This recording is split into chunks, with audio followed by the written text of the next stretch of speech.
यह खर्च थोड़ा ज़्यादा है। इसका कारण यह है कि अगस्त और सितंबर में हमारे एरिया में काफ़ी ज़्यादा पानी गिरा था, जिसके कारण हमारी करेले की फसल काफ़ी ज़्यादा प्रभावित हुई और एक समय ऐसा आया था कि हमें लगा कि हमारी लागत भी नहीं निकलेगी।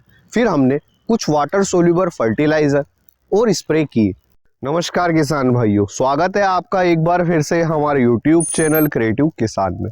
आज हम इस वीडियो में विश्लेषण करेंगे हमारे खुद के 1.25 एकड़ के इंटरक्रॉपिंग मॉडल का और जानेंगे कि हमें इस इंटरक्रॉपिंग मॉडल से फ़ायदा हुआ या नुकसान।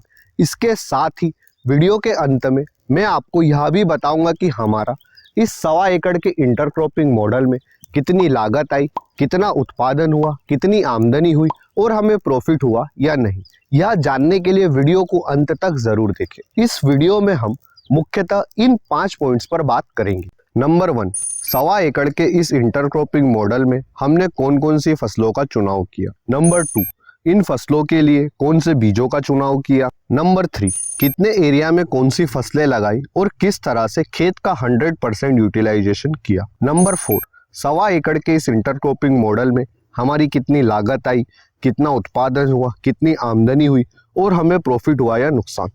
नंबर 5, बारिश के कारण अधिकतर किसान भाइयों की फसल खराब हुई थी, तो हमने कौन से फर्टिलाइजर और स्प्रे शेड्यूल को फॉलो किया जिससे हमने 20 नवंबर तक उत्पादन लिया। अगर आप इन 5 पॉइंट्स को अच्छी तरह से समझते हैं तो आप भी हमारी तरह अपने खेत में इंटरक्रॉपिंग कर सकते हैं।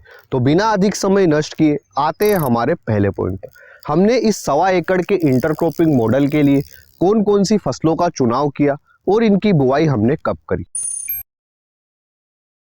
हमने 5 तरह की बेल वर्गीय फसलों का चुनाव किया था, जिसमें गिलखी, करेला, लौकी, तोरई और सेम की फली थी।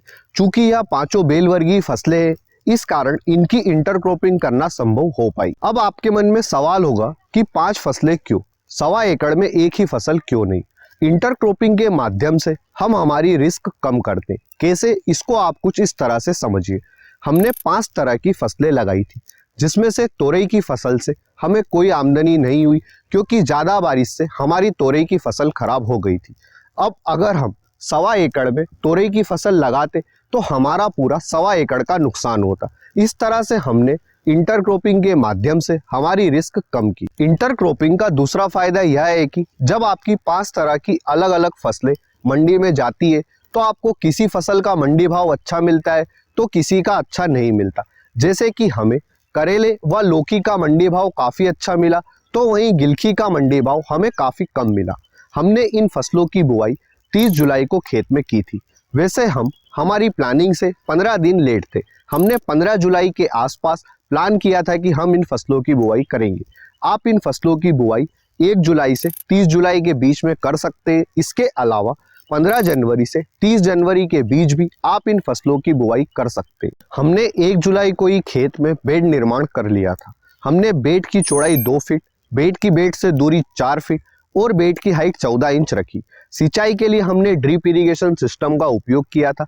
इसके साथ ही हमने मल्चिंग पेपर का भी उपयोग किया था। इन फसलों के लिए हमने 25 माइक्रोन के मल्चिंग पेपर का उपयोग किया था। होल की होल से दूरी 1.25 फीट से 1.5 फीट रखी व एक होल में 2 बीजों की बुआई की। अब आते हैं हमारे दूसरे पॉइंट पर। इन फसलों के लिए हमने कौन से बीजों का चुनाव किया था। तो हमने हमारे एरिया की ही उन्नत किस्मों का चुनाव किया था।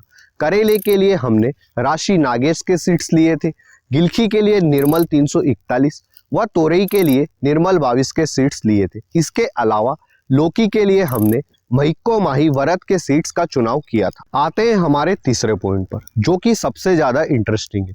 हमने 1.25 एकड़ के इस खेत को किस तरह से डिवाइड किया और हमने खेत का 100% यूटिलाइजेशन कैसे किया।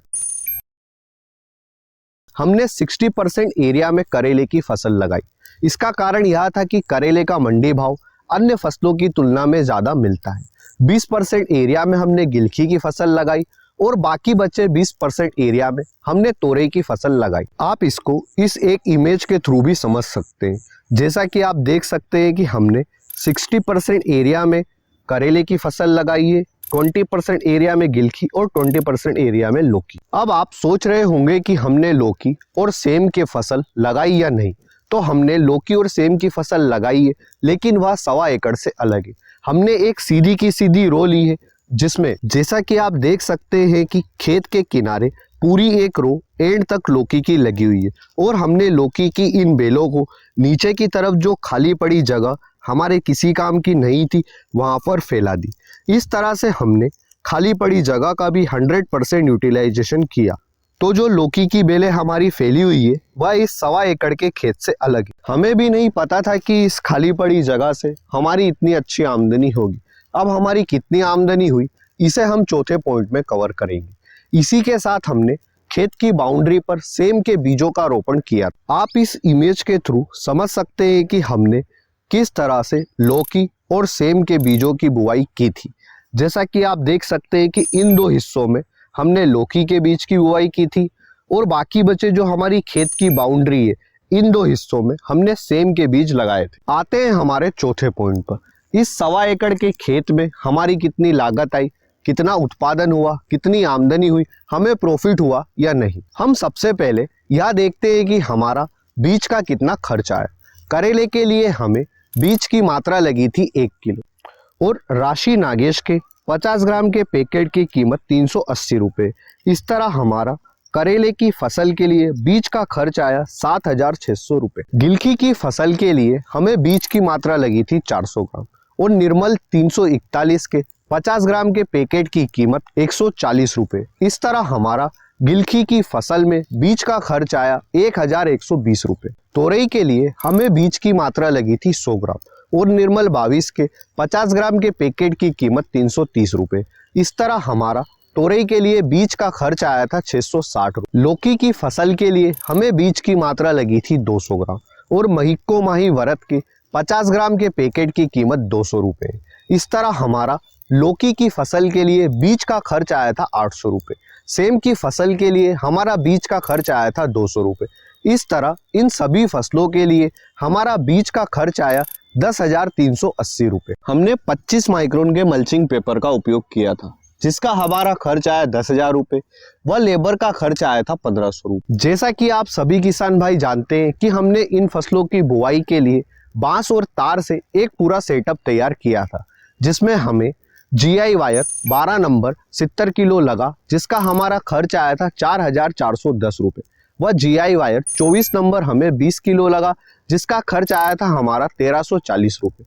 इसके साथ ही हमें 900 बांस भी लगे थे। हमारा बांस का खर्च नहीं आया था क्योंकि हमने हमारी खेत की बाउंड्री पर जो बांस लगा रखे हमने उन्हीं का उपयोग किया था। अगर आप मार्केट में बांस परचेस करने जाते हैं तो आपको 8 फीट ऊंचा बांस 20 रुपए के आसपास पड़ता है, वह आपको 900 बांस की जरूरत लगेगी। इस तरह आपका बांस का खर्च आएगा 18,000 रुपये। आप भी हमारी तरह अपना यह बांस का खर्च बचा सकते। खेत की बाउंड्री या फिर खाली पड़ी जगह जहां पर आप खेती नहीं करते वहां पर बांस के पौधों का पौधारोपण करके। खाद का खर्च आया था हमारा 4,000 रुपये। वाटर सोल्यूबल खाद और पेस्टिसाइड्स का खर्च आया हमारा 12,000 रुपये।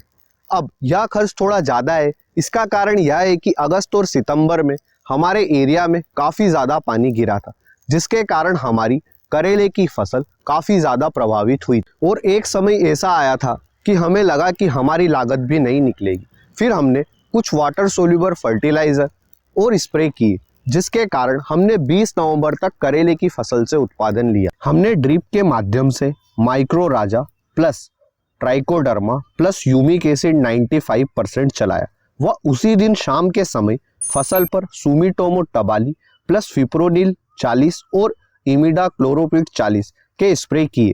इस पूरे शेड्यूल को 7-7 दिन के अंतराल पर 3 बार किया। अगर आप करेले की फसल का पूरे स्प्रे शेड्यूल का वीडियो देखना चाहते हैं तो हमें कमेंट सेक्शन में ज़रूर बताएं। हम आपके लिए करेले की फसल में हम पहले दिन से लास्ट दिन तक क्या स्प्रे करते हैं इसकी पूरी जानकारी देंगे। खेत की तैयारी का खर्च आया 2,500 रुपये व ट्रांसपोर्ट चार्ज आया 4,000 रुपये। इस तरह इन सब खर्च को जोड़कर हमारी 1.25 एकड़ के इस इंटरक्रॉपिंग मॉडल की कुल लागत आई 50,130 रुपये।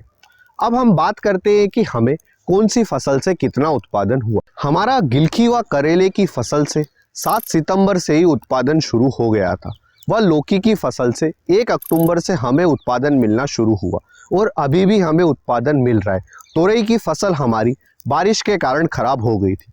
वह सेम की फसल से अगले सप्ताह से उत्पादन मिलना शुरू होगा। हमारा करेले की फसल से उत्पादन हुआ 40 क्विंटल, जो कि काफ़ी कम है, लेकिन जितनी हमारे एरिया में बारिश हुई है उस हिसाब से यह उत्पादन काफ़ी अच्छा है। गिलकी की फसल से हमें उत्पादन हुआ 10 क्विंटल व लौकी की फसल से हमारा उत्पादन हुआ 20 क्विंटल। अब हम बात करते हैं कि हमारी इस 1.25 एकड़ के खेत से कितनी आमदनी हुई। हमें करेले का मंडी भाव काफ़ी अच्छा मिला। इसका कारण यह है कि हमारे एरिया के अधिकतर किसान भाइयों की करेले की फसल बर्बाद हो गई थी बारिश के कारण। इस कारण मंडी में करेले की आवक काफ़ी कम थी, तो हमें मिनिमम 35 रुपये किलो और मैक्सिमम 65 रुपये किलो तक करेले का मंडी थोक भाव मिला, जो कि हमें एवरेज पड़ा था 40 रुपये किलो। हमारा उत्पादन करेले की फसल से हुआ था 40 क्विंटल। इस तरह करेले की फसल से हमारी आमदनी हुई 1,60,000 रुपये। गिलकी की फसल का हमें एवरेज मंडी थोक भाव मिला था 10 रुपये।